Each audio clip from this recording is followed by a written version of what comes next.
നമസ്കാരം.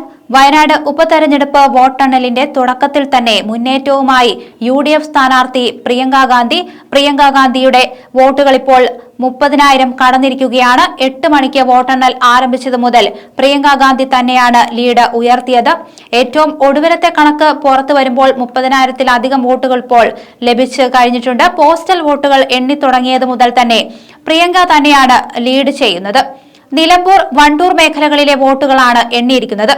വയനാട്ടിൽ കോഴിക്കോട് ജില്ലയിൽ വരുന്ന തിരുവമ്പാടി മണ്ഡലം, മലപ്പുറം ജില്ലയിൽ വരുന്ന നിലമ്പൂർ, വണ്ടൂർ, ഏറനാട് മണ്ഡലങ്ങൾ എന്നിവിടങ്ങളിലേത് ഉൾപ്പെടെ മുഴുവൻ തപാൽ വോട്ടുകളും എണ്ണുന്നത് വയനാട്ടിലെ വോട്ടെണ്ണൽ കേന്ദ്രത്തിലാണ്. തിരുവമ്പാടി മണ്ഡലത്തിൽ ആകെ 1096 തപാൽ വോട്ടുകളാണ് എണ്ണാനുള്ളത്.